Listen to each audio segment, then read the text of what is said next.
Yeah, it was. That's one really great thing about Maine. We have some beautiful blueberries this time of year, and they Mm. are so yummy. Really I'm good a for you too. Yeah, I'm a huge fan of blueberries. I love blueberries. But do you remember the Nature Boy, the Bugs Bunny episode? No. Oh, you don't? It's a really Oh, good one. It was a boxing one, and like the first contestant, and Bugs Bunny was, on in his corner was Nature Boy, and this corner, Nature Boy, and they show him, and he's kind of walking around, and in this corner, Killer or whatever his name was, and he's all this big, huge guy. So he makes little time of Nature Boy, so Bugs Bunny takes him on, and the hilarity ensues. is that the Tasmanian devil in the other corner? No, it's some Oh, big dude, but he kind of sounds like the Tasmanian devil oh, in it. So yeah, it's a very good episode. You're gonna have to look it up. I'll have to. It's probably on YouTube. So, and that's something I don't know that the kids get is Bugs Bunny. And, much of my humor is due to Bugs Bunny. Bugs Bunny was highly influential, perhaps the most influential television show in my life. Wow. How about that? Yeah. Now, who was the character that did all the voices? He was really talented. Al Schultz, I think his name was. No, no, no, no, no. Yeah. That's Are you sure? no, I think it is.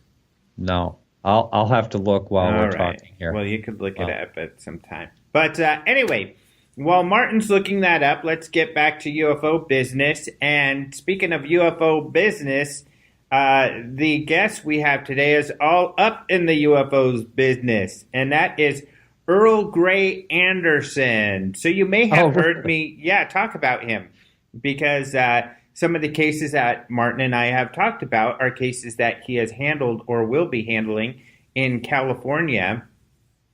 And so I talked about him so much, I thought, it'd be great to actually talk to him in person and record it and have it on the show and see what he thinks about UFO hunting out there in California and how he got involved. And I'm glad I did because I think his story is fascinating. So really cool stuff. So we've got Earl Grey, MUFON UFO field investigator, coming up in just a few minutes. However, prior to that, we are talking to Mr. Willis, who talks to us about UFO news. first of all, I have to say that's Mel Blanc is the voice. Oh, Mel Blanc. Yeah, Yeah. yeah. You remember that now? Yeah, Does it ring a that bell? sounds familiar. Yeah, yeah. No, he was talented. He did all the voices.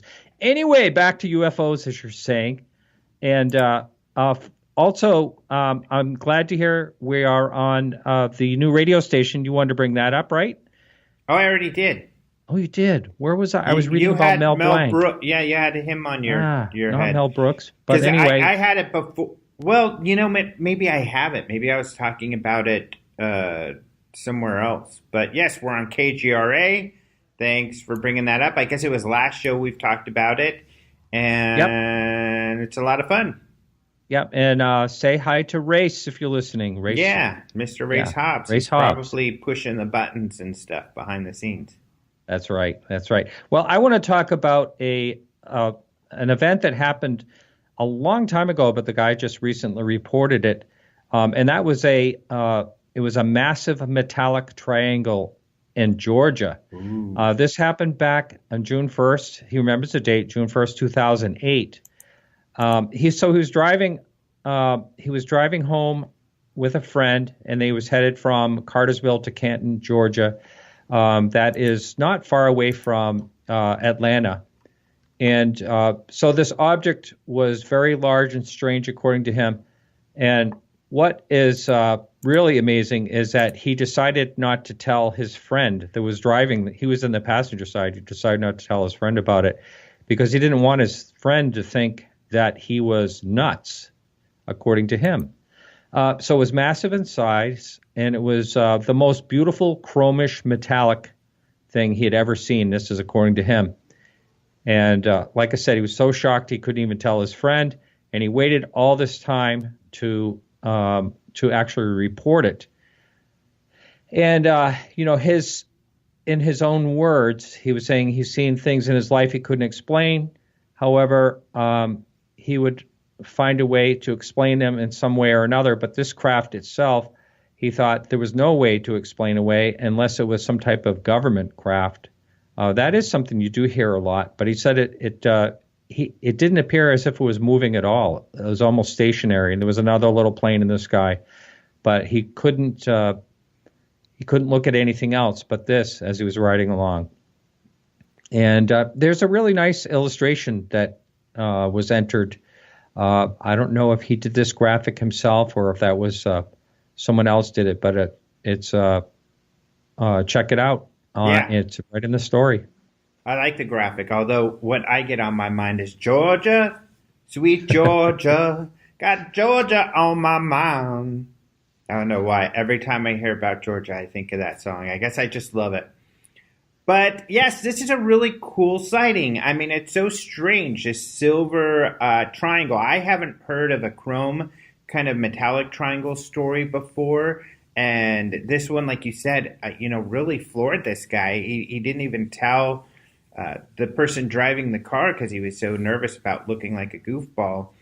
But yeah, he did a great job on the illustration. It was kind of a funny little side note he put in there that he actually works with paints, spray paints and stuff, and that he would have done a better graphic. He was kind of someone you could tell who's artsy and was embarrassed about his depiction. But I think it's great. It really gives you a feel for what this person seems to have witnessed or experienced. And it's really, really weird. It does sound like it could be man-made, some sort of, experimental man-made aircraft using a type of cloaking technology. But, even if you had a shiny, well, you wouldn't want something to be super shiny because then it would just reflect the sun. So I don't know. That's true. It's weird. Yeah, that's true.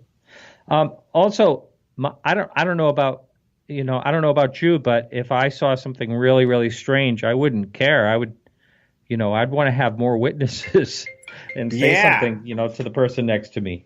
Exactly. Yeah, I would feel that way too. I'd be like, check this out. I'd want them to have their own experience. And then I would want them to relay their experience separate from mine to an investigator so they can give their interpretation, which is important, something to think about when you, for UFO witnesses, is that it is important to not talk to each other. That's right. Because then you influence each other's memory. It's better to both write down what you experienced independently as soon as possible, and then you can relay that. And memory, they've discovered, is highly, highly manipulative. It's once people start to talk about stuff, then their memory begins to change.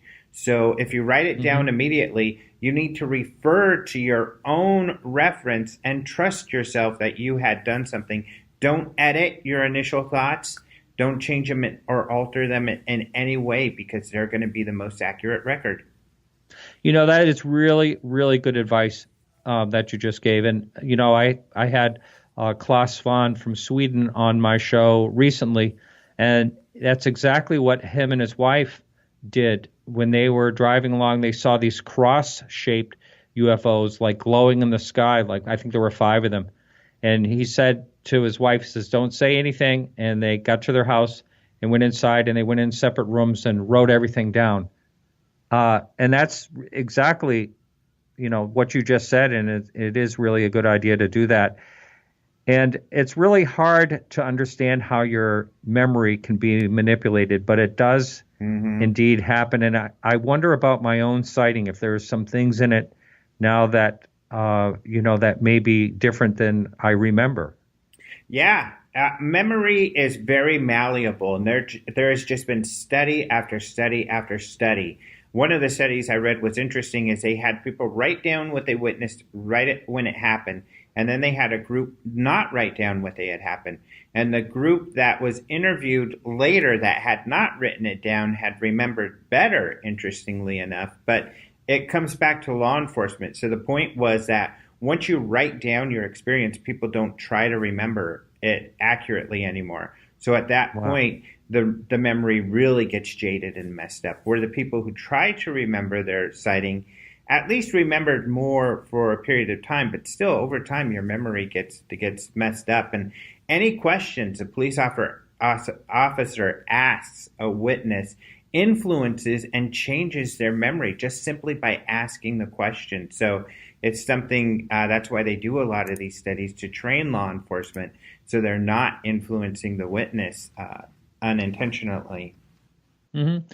You do hear a lot in those cases where they'll cite something along the lines where, the recollection was not consistent. In other words, it changes over time. And I bet part of that is a natural, condition. Yeah. Yeah. Very interesting stuff. So, yeah, that's a great case. People check that out. Another cool thing, I'm really excited to talk to you about this. This is a lot of fun. This is a survey that some people contacted me. So this organization, this group did a survey, and they were asked by 20th Century Fox and the Phoenix Forgotten Film to do this. And they probably got a hold of me because I did a lot of working with Phoenix Forgotten to do some promotion on the movie, just to talk about UFOs and the Phoenix Lights. So the survey that was done is, yes, about Americans' belief in aliens. They interviewed about 1,700 people, and what they found is interesting. Now, they highlighted some points such as, in their survey, 47% of Americans said they believed in aliens. That's pretty interesting. But then they went on to ask about alien abduction, and it was less than 20% that believed in alien abduction, but still a higher number than I would have thought. And then there was even less than that who had claimed that they had seen a UFO. But there were some other interesting statistics. So 16.74% claimed to have seen a UFO. That's not too surprising. Not everybody sees one. But 27% said they knew someone who had reported a UFO. That number actually might even be kind of low. This is kind of cool. Out of everybody they talked to, 45.5% said they had heard of the Phoenix Lights event. That's pretty surprising to me. Wow. Isn't that crazy? That is. Now, what was the group of people that they surveyed? It was a widespread group. So the numbers, I got the link and I had looked at it, but it was about 50-50 male, female. It was people from all over the country. So it was a pretty wide group of people.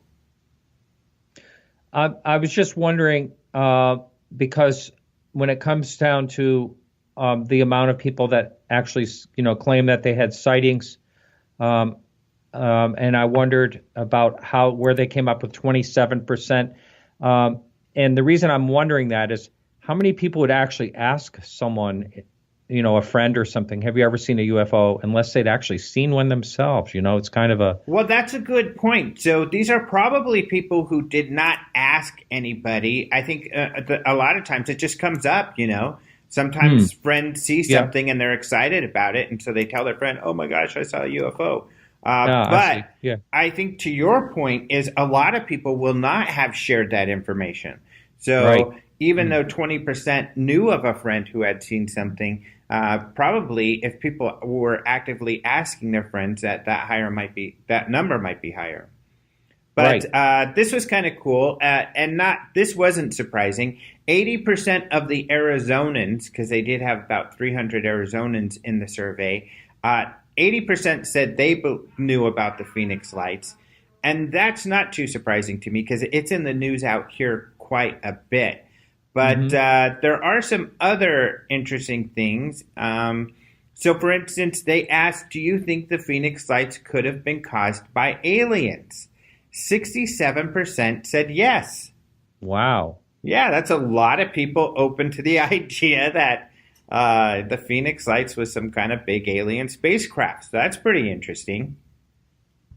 That is something. And, I guess mainly from the people that were following that.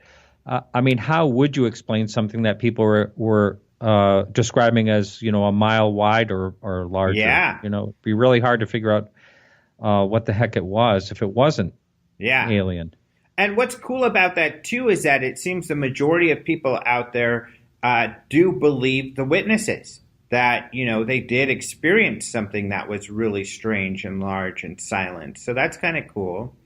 Yep. Some more great questions that were asked is if they felt that aliens would have friendly or hostile intentions. And this is despite, I made a note that, this movie, Phoenix Forgotten, the aliens are bad dudes who kind of hurt people. And then there was a movie called The Phoenix Incident. And some of my listeners might remember, I interviewed Mike Aram, who made that movie. And that also had some aliens who hurt people and stuff. But only 9% were sure that aliens would be hostile. 25% believed that they would be friendly. And 66% said, I'm just not sure. Yeah. I think I'm in that 66. Yeah, who knows? Yeah, so some right. other funny questions are some questions they asked, some of which were a bit, silly or funny. But they asked, what do you think abductions, or why do you think abductions have taken place? The majority, 47.9%, said genuine interest in human anatomy. The next one, 37%, said medical experiments. The rest of the people, or a lot of people, 30% said none of the above, but 25% said future colonization. So 25% felt, they were going to colonize us. And then similar to the none of the above, 5% said other, but we don't know what that other was. So other questions. Who would you volunteer to be abducted by aliens? I don't think anybody should be volunteering anybody for that, but the majority was no one. So that's kind of nice. 48% said, I'm not going to do that. That's mean. But about 19% said a frenemy. 17% said myself. 9% said a colleague. 8% said their significant other. That's kind of scary. Wow. Yeah. And 5% said all the above, so they would nominate all kinds of people. They're clicking off, okay, here's a list of people to abduct. And then the other, and 8% said other, but I'm not sure what that was. What do you think it would be like to be abducted? 74%-ish said terrifying. I think that's most accurate. 28% said enlightening. 20% said deadly. 11% said fun. I don't know who these 11%ers are. And then about 3% other. And then finally, what would you do if you found footage of an alien abduction? Because this movie was a found footage movie, so was the Phoenix Incident. So if you found footage, some VHS tapes, first of all, a lot of people wouldn't know what to do with VHS tapes, but you and I, of course, are old enough to know and might even have players. So we popped it in our player and, it looks like a credible abduction event. What would you do with it? 50% said send it to the press. 30% said post it on social media. 20, about the same, a little less, said bring it to the military. And then 15% said bury it. They would not want the world to know. They would bury it. That's kind of weird, isn't it? Wow. Yeah. What would you do in that case? Oh, what would I do? I guess it would depend. I would go to the press. I would first try to verify it, though. But I would work with colleagues, some of which are in the press. And then I would probably release it, of course, on our site. So then I'd post it to social media and everything. And luckily, we have press that look at our site. So then I think it would get out to the press. But I would want to have, some credibility attached to it. So I document how I found it and what some credible people, colleagues, feel about it. So what about you? Sounds good. I would call you. Oh, thank you. Yeah. Yeah, we'll work together on it. Yeah, help me. Yeah, like I do often. Yeah. Yeah. So, yeah, we wouldn't bury it. That doesn't seem to be the best solution. No. Yeah, why would you do that? Yeah, I don't know. Maybe it's just scary to them or somehow or something. Yeah, you're afraid of what humanity might do with it or something. I don't know. But that's a pretty cool survey. It's pretty interesting, isn't it? Yeah, it's really, really great. I'm glad that people actually participated in it, Mm-hmm. Yeah, it's really important to the questions because do you believe in aliens? It's such a broad question, and it's a poor question because there's so many nuances to that. If you said, do you believe that perhaps there are maybe microbes on Mars or something like that? That's, you might get more people to answer or something. Do you believe that there's at least some sort of microbes on some planet? People might say yes. But aliens, may invoke the idea of, like ET or something, and then people are probably more skeptical of that idea. Yeah, although I think that you're going to see that just grow and grow with, the more discoveries there are of, Earth-like planets out there. I mean, the odds are just so high now. You also wonder when they're surveying a cross section of people, how many people even have an interest in any of this, or just replying off the cuff of what they think. Yeah, and I wonder even to this day if people know that the majority of NASA scientists, and essentially what NASA's doing so much of, is looking for aliens. They're looking, of course, for that microbe, or they're looking for evidence of some sort of life, not necessarily intelligent life out there. But there's a lot of people who don't follow NASA or science enough. They might not even know of, some of the developments lately in that area. That's so true.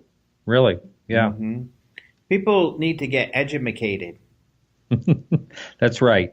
Mm-hmm. That's right. Especially on this topic. So, yeah. So that's a really fun news story that I'm glad we got to talk about. And thank you so much to the people who sent it to me. They didn't want any publicity, so I won't mention the name of the group that did it. But they wanted to make sure that Phoenix Forgotten and 20th Century Fox got all the credit for the survey. And I'm glad they did it, and really interesting.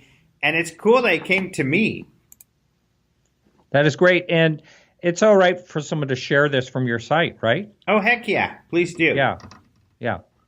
Please do. That myself. I guess they shared it with Cheryl Costa, too, so she wrote something up on it. But so myself and Cheryl are the only ones I know who got it. So cool stuff. Great. All right. Is there any more news from you, my friend? Not on this side that I can think of, no?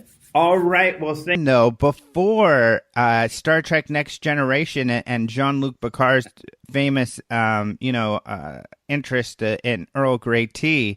So where did that name come from? Well, I'm a musician. I'm a working musician in Los Angeles. I have a few hats, And around 1989, I was sort of hanging out in the same crowd that, the band X, John Doe, Exene, Cervenka, and all those guys were hanging out in. And everybody had a little handle, Exene is certainly not, isn't the singer from X's actual name. Mm-hmm. But it was just kind of a romp and having fun. And plus there were certain, there was also another guy, Carl Anderson, who was an R&B singer out here, and people kept confusing us on the marquee and such. So I went with Earl Grey back in 1989. It was not on Star Trek yet. It was just, more or less looking through a cupboard, and there's a box of tea. Like, well, that works, And it was just kind of fun, but now here I am, it's, 2017, and I'm kind of stuck with it, Yeah. Well, but I like it, And given your interest in UFOs, and I'm sure I'm guessing you were a Star Trek fan and probably a Jean-Luc Picard fan. Sure. But, the Earl Grey came before, Star Trek The Next Generation was right. on television. Yeah, so it's kind of cool that, it was very cool. That your name all of a sudden is a big part of a cool show that I know I loved and really, no doubt, was one of my inspirations for being involved in all this UFO stuff.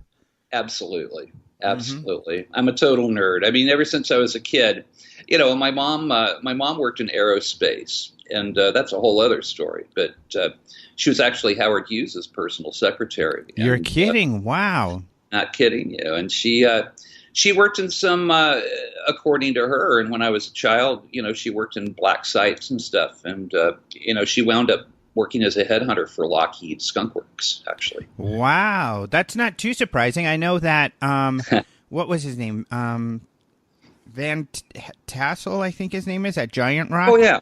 Sure. That Howard Hughes used to fly to Giant Rock, literally, because there was it's big and wide for people who have been there. You've been there, I know. And people would land there and have pie at the guy's shop. And this is the guy who said he was talking to aliens and had these gigantic gatherings of UFO people out there in the middle of the desert in California. Valiant Thor. Yeah. Right. Yeah. The whole thing. So do you currently live in Las Vegas? Because it seems like you're a investigator in California. Yeah, no, I live in the San Fernando Valley here in Southern California. All right. I'm a native. I've been here all my life, although I spent a lot of time in Arizona as well. I love your state. Mm-hmm. Yeah, it's a good state out here. Although we love California, I get out there as much as possible.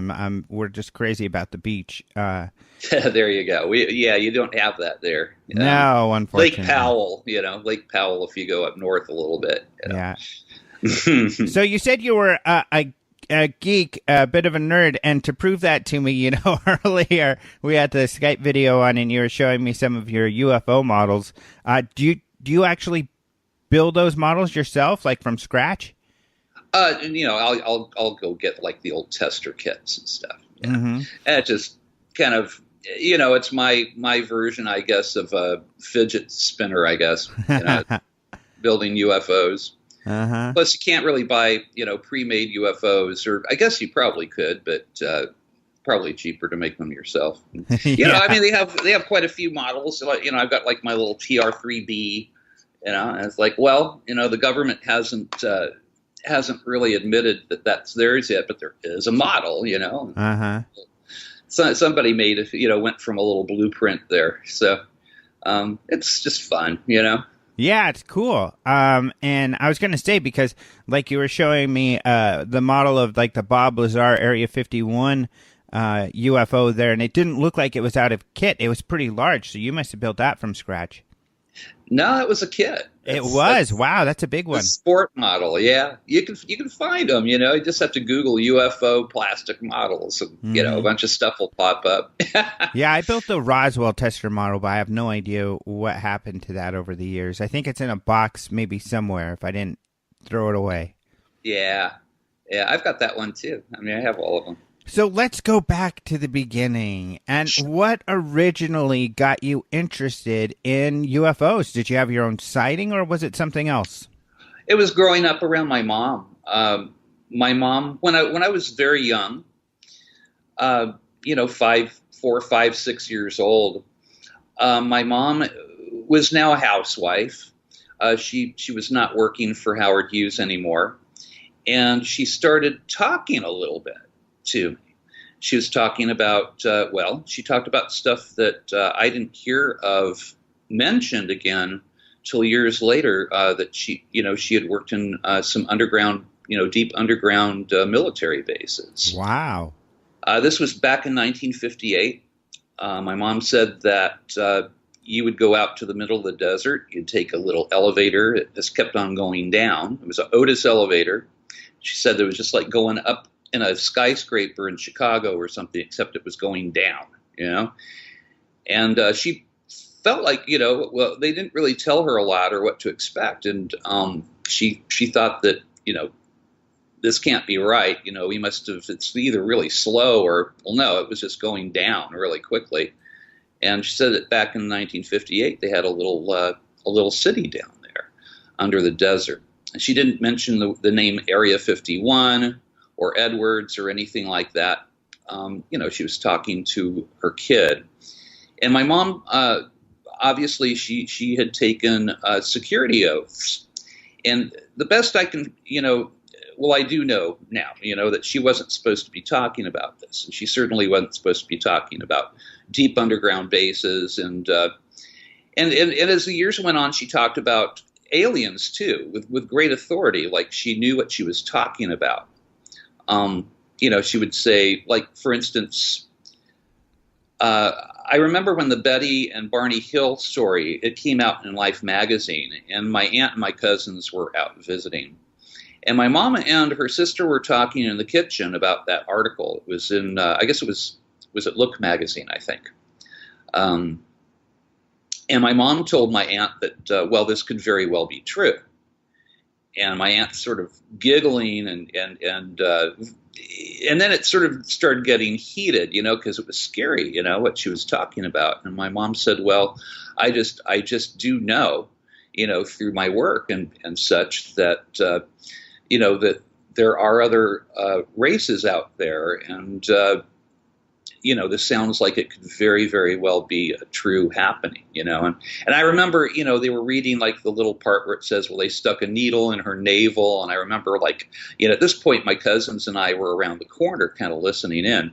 And I'm elbowing my older cousin going, what's a navel? What's a navel? He's going, shh, it's a belly button. They stuck a needle in her belly button. It's like aliens, And I remember, that was the first time where I just really felt like the willies the first time, like just this strange, prickly feeling over my body, thinking about this. And it was just kind of, like having a curtain ripped off of your universe and seeing it in a different way. And there were some scary elements out there that perhaps were uncontrollable by us, And, that was really where my whole obsession with UFOs started.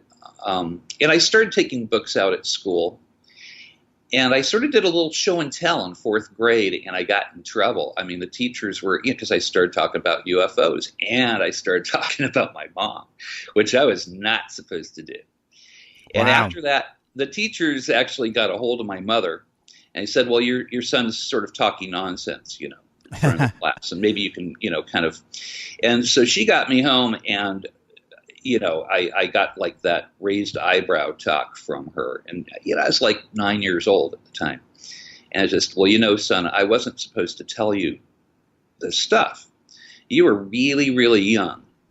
And, I was just, and she didn't say this, but I feel personally, Alejandro, like she felt like she needed to tell somebody, and that I was safe, that I was young enough that I'd forget about it.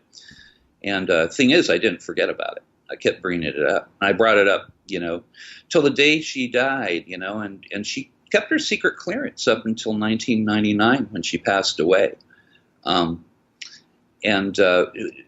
Finally, when she was on her deathbed, my mom had gotten many cancers. And we pretty much had hypothesized that the cancers had come from her work because she was, at these black ops sites, under the desert. They had it under there for a reason, for secrecy and probably dangerous materials as well. So the sixth time my mom had cancer, that was the time where she was, 74 years old. She'd kind of given up, this is her sixth bout with it. All unrelated cancers. It wasn't metastasizing so much as it was just reappearing, she'd just been irradiated somehow. And she finally kind of talked with a little less obfuscation involved. And she still wouldn't mention like the word aliens but we'd kind of talk around the subject, and it wasn't like she disregarded it or said it was untrue, Pretty interesting. I had a story with a guy, I had a story with a guy who worked with my sister, and they rented out furniture as a furniture rental place, a real popular one, and they would rent it for stars and stuff. But one of the delivery guys said the military ordered some desks and stuff that he drove out to the desert, and this was New Mexico, where they do have, a lot of bases and stuff, all out here in the Southwest. where we are. And yeah, he drove down. He didn't see anything, and then this thing opens up in the desert, and he drives into it. This elevator takes him down. He doesn't know how far. They're told to unload this stuff in a hallway, and it was just this big, long concrete hallway with doors every so often. And then they went back. It was pretty weird. But also, I wanted to mention, about your mom. It's not so far-fetched that she could have got sick because they do stuff they're not supposed to be doing. And we know this because there's a big Area 51 case in the 90s with Bill Clinton where Bill Clinton essentially had to say, they couldn't be sued for doing all of these illegal things with like nuclear waste and stuff like that because they were top secret. What they did was top secret, and we couldn't let their processes get out. And they just said that the base in Nevada. They wouldn't say the term Area 51 at the time, but it was a big thing where unfortunately people were dying because they were burning waste in like giant pits and stupid crap just because they didn't have to adhere to the laws. It was that particular case that kind of opened up the door with my mom, where she just kind of, you saw her just kind of do a whole full body sigh. And we started talking with because I wanted her to lawyer up and because they my mom got paid well, but not that well, paid for a trip to Europe every year, more or less. She'd go to, every year she'd rent a flat in England and she'd spend her summers there. Other than that, we weren't a rich family. I mean, we were just sort of, lower middle class, but that was mom's little treat. It's sad. It's sad to think of what these people were thinking. They were putting people's lives at risk, and they knew they were doing that. And sure, maybe these people are paid well, but it's not worth, their lives and putting people's lives at risk. So really sad stuff. Well, she said that she was proud of what she had done. That she thanked me and said no, she would never do that, that she was proud of what she had done. She'd done it for her country, quote unquote. And that was kind of that she wouldn't talk about actually, filing a lawsuit against them, whoever it was. I mean, it would have been technically the U.S. government, I guess. So we would have had to have, figured out what branch, but well, that's fascinating and extremely fascinating. And I could talk to you probably the whole show just about your mom and her background and what she's done. But it's already time's flying by. So I do want to talk to you about then when you got involved with MUFON, and I guess why and how. It's been about 2.5 years ago that I'd been watching a lot of the Hangar One shows, of course, and which was a wonderful production, I thought. I've been reading UFO books all my life, just not obsessively. Maybe about 5-6 years ago, I really started tracking it down more. It was sort of like, well, I know that this is an actual phenomenon. I have something that a lot of people don't have, and that I grew up knowing this, that it was sort of a fact that I grew up with, that we had been in contact with extraterrestrial civilizations. And so I just really started kind of doing the armchair investigator kind of thing, reading a lot of books, searching the internet, and it became more obsessive for me. I really wanted to, back then, I was hoping, well, I want to be able to prove this is real, apart from my mom's stories, which of course I haven't been able to do. Right. I wish, I could, Tom DeLonge, I guess, hard. Is doing a bit of disclosure apparently, but, I don't have, so when I joined MUFON, I got to know Jeff Krause, our state director, initially through Facebook, and he thought that I would make a good field investigator. He said that as a musician, I'm kind of a jammy musician, and that he felt that was important, that you had to have good instincts, but you also had to be able to hit the note, There's science behind it, but there's also an instinctual element to it. So Jeff mentioned, that he thought that I would make a good field investigator, and it was sort of like, well, this is just feels like everything's sort of falling in line, and this is part of it. So I went and I read the field investigation manual, and it went, I did it in about a week, to tell you the truth. I just kind of applied myself.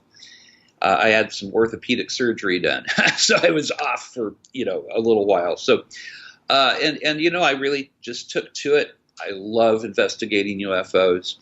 I guess I do have a knack for, you get to where after you've done enough cases to where you recognize certain earmarks of cases that some right. you probably, investigate a little more thoroughly than others. And, I love MUFON because of the science element, because I am kind of a stickler for science. Right, and I've noticed that, and you're not afraid, and I know this is a struggle. I was a investigator with MUFON, and I work with them.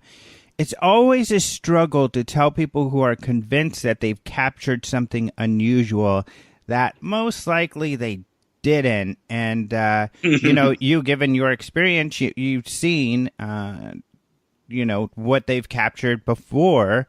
And it's an honest mistake. A lot of times we've learned the hard way because we made the same mistake the witness did, and then we learned otherwise. So yes. I know that's hard to do, but I've noticed that you do that, and we'll get into a couple of those instances. But I do want to ask, because it is kind of a topic right now. The last symposium had some pretty fringe stuff. Some of the speakers were talking about secret space programs and, Obama being on Mars and this whole secret space war with aliens and stuff like that. I mean, and some people felt, oh, I'm so mad at MUFON that I'm leaving. And I can understand, I appreciate everybody's perspectives. But how did you feel about that? And did it really actually ever make you feel like, I'm out of here, adios, MUFON? Or were you just kind of like, hey, to each their own? Yeah, I was more, hey, to each their own. I mean, I am very, very concerned on one level that I think day 2 of the symposium, day 1 had some really interesting speakers. And I think even day 2 had like 1 or 2 kind of, I think Tom Keller was one of the guys, and he's usually really good, Right. But the Corey Good stuff, I mean, there's, Richard Dolan talked a little bit about this at the symposium on day 1, actually. Right. And I'm pretty much, I fall in line with him that there's a good UFO story, right? And sometimes, if the person doesn't have anything to gain from it, I always have to look at that when I'm doing a particular case. You have like a scientist come out and report a UFO, or an astronomer, say. The provenance is a little more present there, you know. And if there is not, quantifiable evidence other than the person's story, if the person doesn't have a whole lot to gain from it, or they have something to lose as far as, respect in their field, I tend to give them a little more liberty there. And there are certain UFO stories. I had one last year that just knocked my socks off, and the guy had absolutely nothing to gain from it. It was a full-on disc with and he did not see occupants, but he saw people walking towards this disc that was hanging over the ocean. And, I grilled the man, 4 or 5 different times. We talked about it. The story didn't change. He didn't add anything to it. He didn't embellish his facts to make it more interesting. I mean, it was pretty interesting right up front. And I gave that case an unknown. Even though it was a historic case, it happened back in 1992. The man didn't have anything to gain from the story, and he had everything to lose. And so, but when I have, there are other, we prefer to have the cases that have science, that have multiple witnesses, that have educated witnesses. For instance, we had a recent sighting, and it wasn't as flashy as some of the UFO, reports that you see in the journal and such, but I thought it was quite compelling. It was four PhD, uh, four PhDs up on the rooftop of the Caltech astronomy building. Wow. Calibrating a new radio, a ham radio antenna that they were installing up there. The one woman was, she has a PhD in astronomy and also in radio astronomy. And anyhow, they're struggling with this antenna on the roof, and they see a UFO. And they reported the UFO. And I'm talking with this woman. It's got two PhDs, and it's sort of like, well, I don't have a PhD in astronomy. So what do you think? What do you think you saw? What was that? And she said, well, it hovered. It had two bright turquoise lights that were just like laser points. The thing just hung there, and then when it shot up into the atmosphere, it shot up into the stratosphere. We saw it go up, and we know, we're used to looking at, at objects that are way up in the, atmosphere. Wow. And none of us could explain this thing. The only thing that we could, most people on that rooftop were skeptics, and now there's a big question mark in their lives. They saw something that they could not explain. Wow, that is really cool. And especially because, like you said, the great thing, and people say, oh, big deal, they got a PhD, it's just 3 letters or whatever. But people like this, especially in astronomy, are very skeptical, which is a good thing when it comes to science. So it definitely gives more credibility when someone of that nature is saying, hey, this is really something unusual. Yes. And, because this woman is a scientist, she was able to, go to color charts to give me the exact color of the lights. She was able to give me, approximate distances. And, unfortunately, she didn't have a theodolite up there on the roof when they saw it.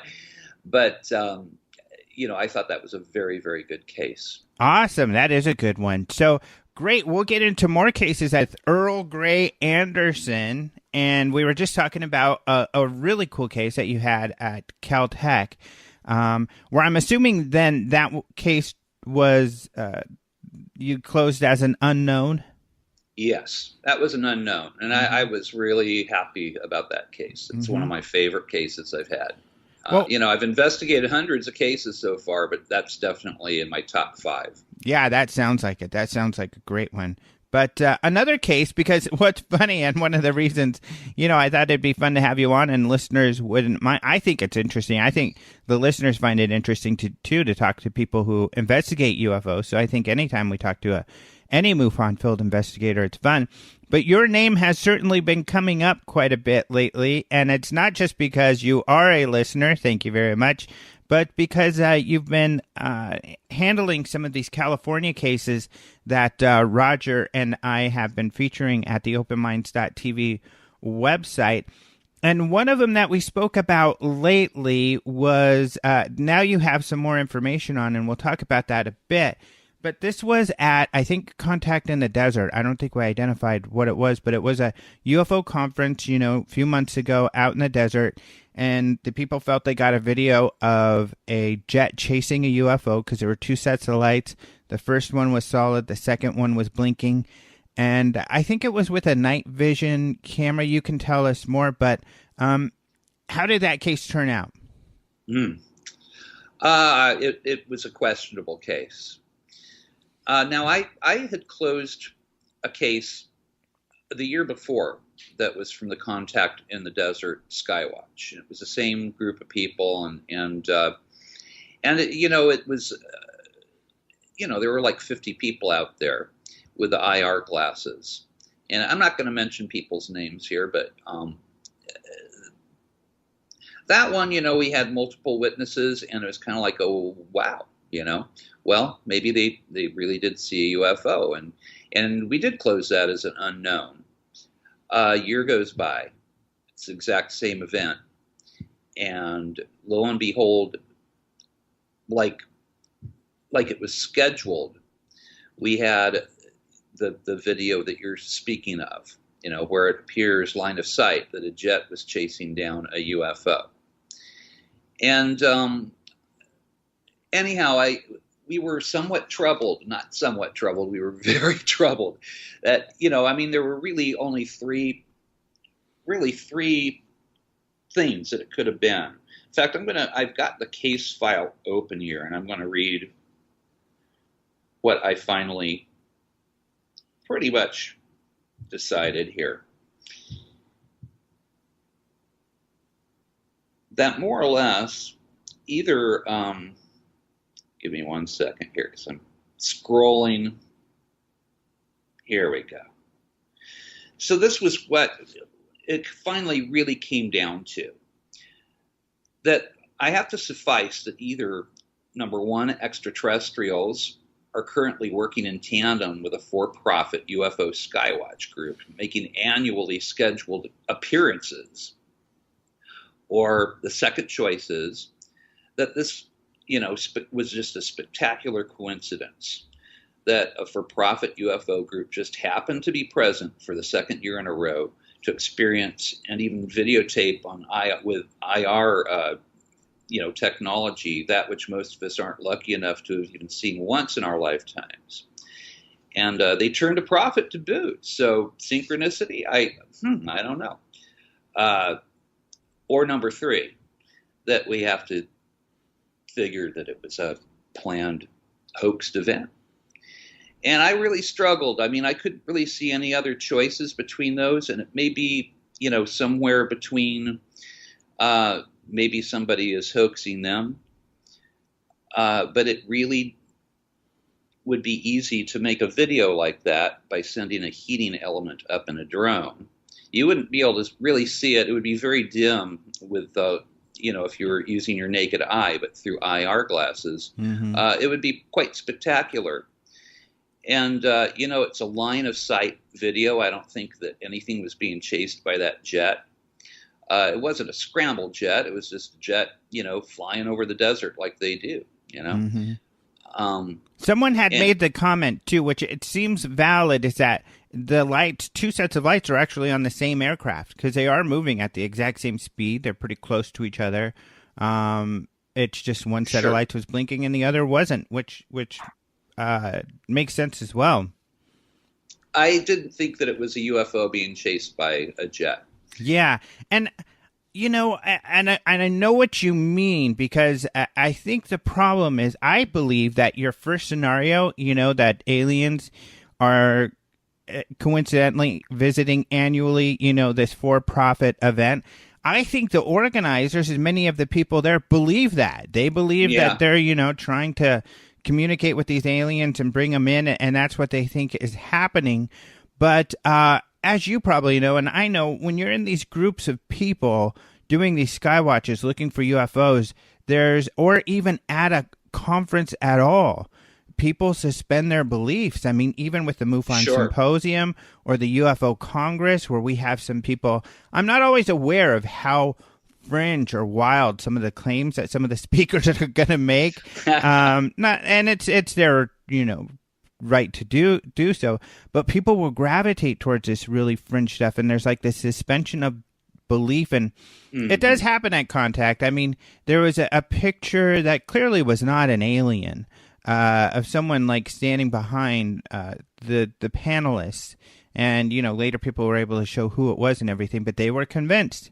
They even were showing me, look, we captured an alien. I was speaking that year at our conference, and I think they genuinely believe they're getting these UFOs and aliens, but as we know, there's probably other explanations for, and it often turns out there is, for these things that you're believing to be, paranormal. Yes. Well, I mean, it leads me back to MUFON's mission statement, that it's supposed to be the scientific investigation of UFOs for the benefit of humankind.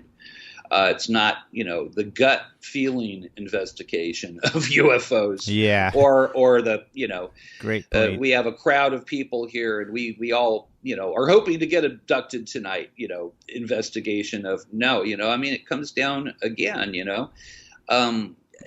my friend and mentor and state director, Jeff Krause, he has a little saying, and he told me this when I first started doing what it is that I'm doing here, that you got to keep an open mind, but not so open that your brain falls out.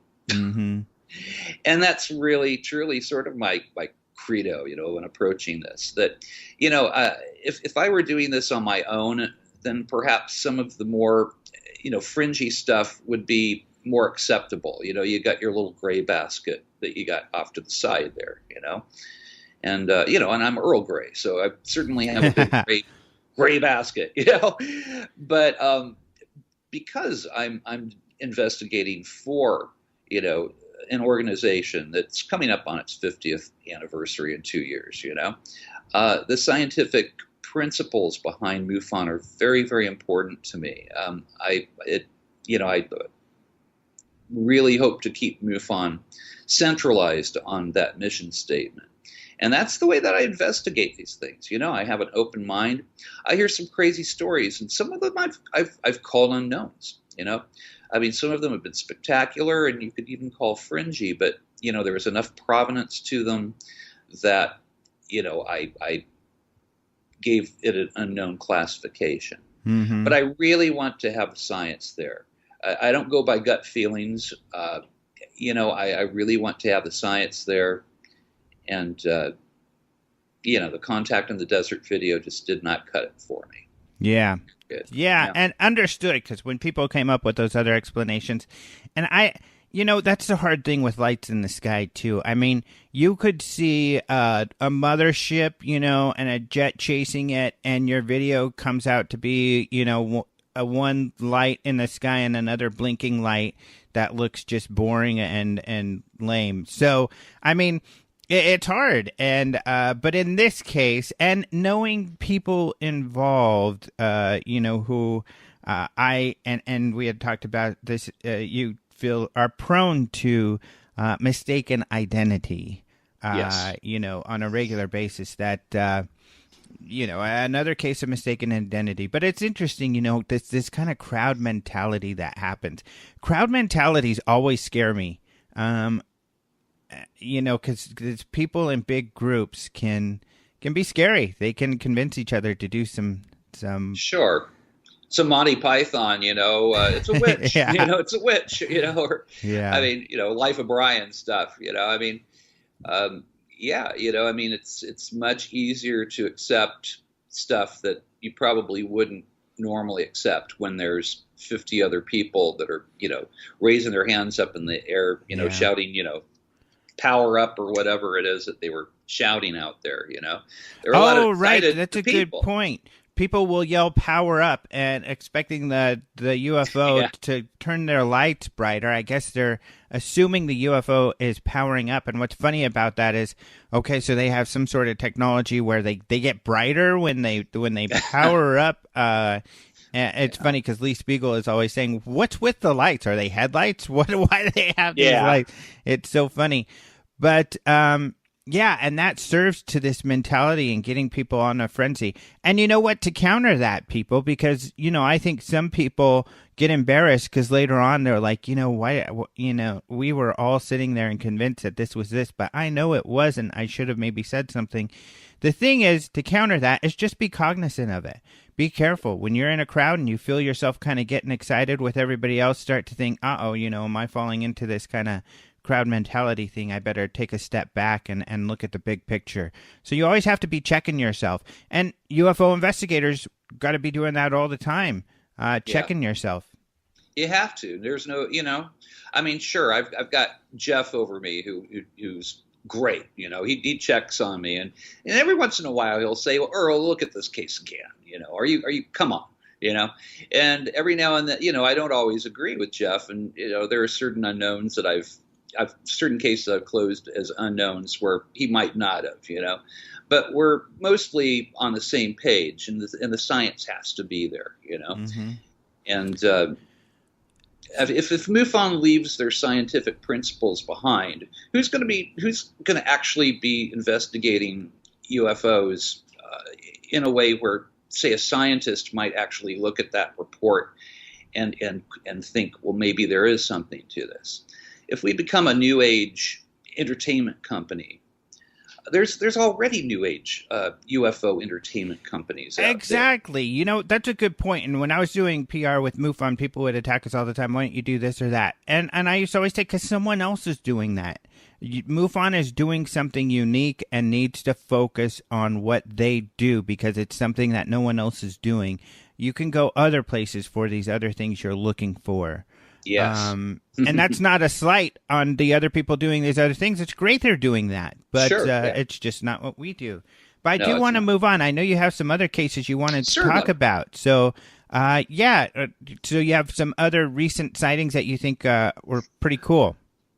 Yeah, sure. I was telling you a little bit about, and all UFO cases aren't flashy. In fact, the more important cases are usually not the flashy ones. It's the astronomers on the roof seeing something that they can't explain that to us might look like a prosaic object, but there's no way to explain those two laser pinpoint lights, hovering there and then going up into the stratosphere. We don't, at least there's nothing that we're being told that we have that can do that.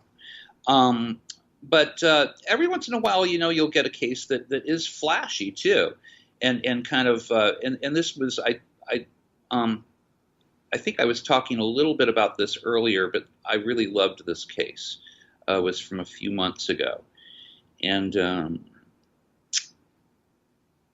it was case number 83384. And I talked a little bit about this. It was a historic case from 1992, but it was quite a profound sighting, and it really had some question marks for me about exactly, well, what did this guy see? I'm just going to read you his narrative here in the report. Alrighty. It says, I was driving home from a date late in mid-August 1992. I lived in Lomita, but it was a beautiful night, so I decided to take the long way home by taking Palos Verdes Drive north, which snakes along the cliffs of Palos Verdes. After driving through Lunada Bay, I could see in the distance a greenish glow coming from Point Vincenti Cove direction. As I got closer, the greenish bioluminescent glow grew. I finally rounded the corner where the turnout to the cove was, and the glow by then was all-consuming. I pulled the car over in the turnout they have, half expecting to see a movie that was being shot. I got out of the car. As I walked to the cliff's edge, I noticed three people to my left looking down at whatever was in the cove. It was unusual because I saw no other car parked there. It was dark, but I could tell it was a family of three, a mom, a dad, and a small boy. The mother had her arm around the child. I continued to the cliff's edge and peered over, and directly in the exact middle of the cove, hovering 8 feet above the water, was a classic saucer-shaped dome craft, ringed with green lights. It was no more than 50 yards from me. It was big, at least 40 feet across. It was domed and had unreal skin. The closest thing I could compare it to is a slick, oily puddle. The rainbow colors were dull but prismatic and had a swirling motion. It began to hum, and as it did, the water beneath it began to bubble and steam. I yelled over to the family left of me, but they stood there silently, motionless, mesmerized by what they were seeing, or so I thought. I was beginning to get spooked. I wanted to see the craft submerge or take off, but I was getting an overwhelming feeling of dread. I couldn't believe my luck or my eyes seeing this astonishment up so close and personal. I looked over to the family, but they were rounding the corner, heading down the path that led to the water's edge. That was it. I wasn't going to stick around. I got in my car. I took off. This story has been weighing on my mind lately. Thank you for the catharsis. That was his narrative. And speaking with him, there were so many details that it really stood out to me, And this was an intelligent man. He was a writer. He said that this had haunted him for years, that he felt like perhaps he should have tried to grab the family, that maybe they were under some kind of, malevolent control. But he was afraid, he was scared, and he finally he said that he was so afraid that he could smell the fear on himself, that he was sweating and that, there was fear in the air, And, I remember once picking up accidentally picking up a handful of black widow spiders while moving some stuff in the garage. Oh, my gosh. And I remember smelling fear. I know what that's like. And so when he, it just really rang bells. And there were so many details.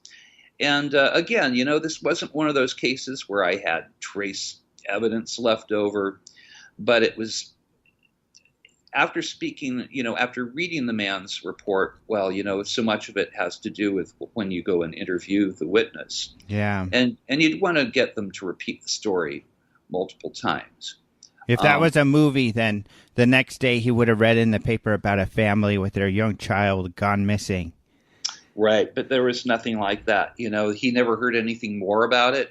And it waited on his mind since 1992.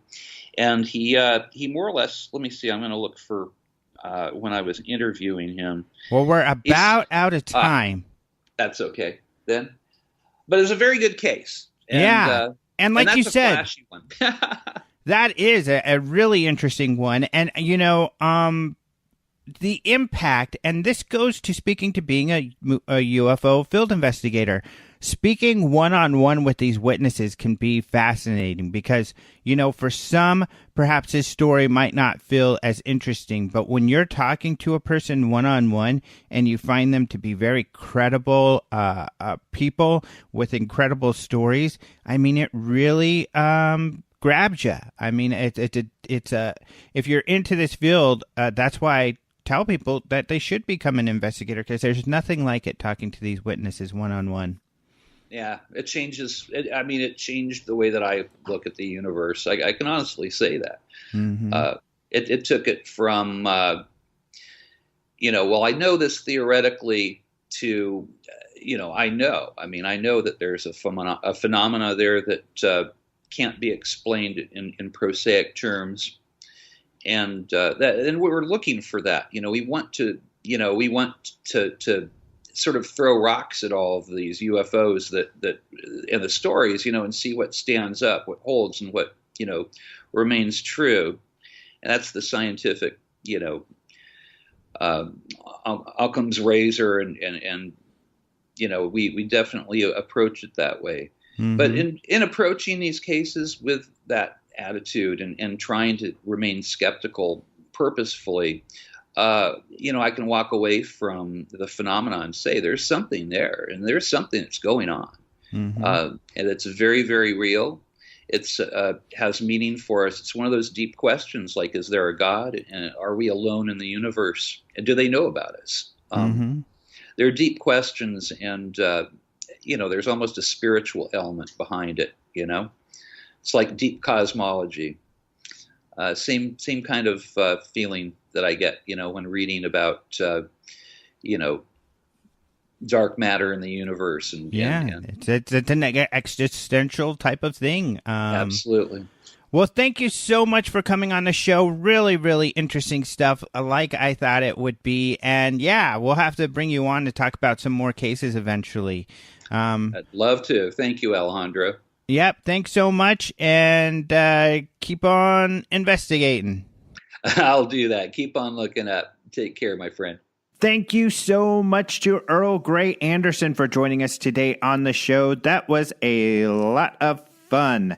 All of the news that Martin and I talked about at the beginning of the show, of course, as usual, you can find at openminds.tv. And by the way, thank you for Martin joining us as well. He runs Podcast UFO, which is another great show. So check that out. Google it, and you'll be able to find it.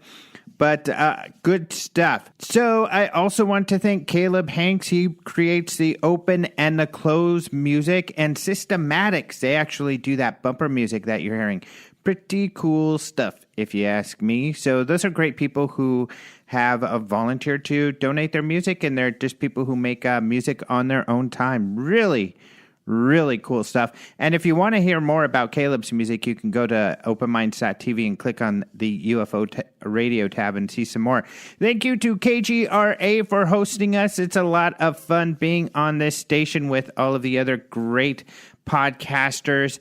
And I want to remind you, not only can you find the news on a daily basis at openminds.tv, and you can follow us on Facebook and Twitter. You can find the information there. You can also follow the UFO Congress on Facebook and Twitter. Why is that important? Because we got new news coming up about the UFO Congress on a regular basis.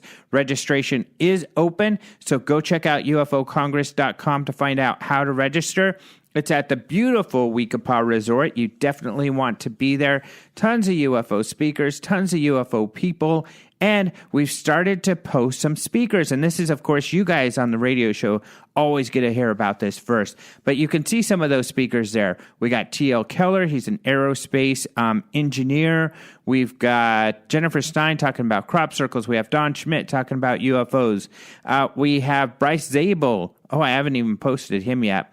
But, I'll tell you more about him later. You can also go listen to my podcast interview with Bryce. But we're also having Stephen Bassett, which is kind of nice because he's been off in Europe and he hasn't been doing many conferences. But he is a friend of the Congress and he's a friend to Open Minds. So we're going to be happy to have them there. He's always good for kind of rallying the troops, getting everybody really excited about the topic. So he always adds a lot of energy.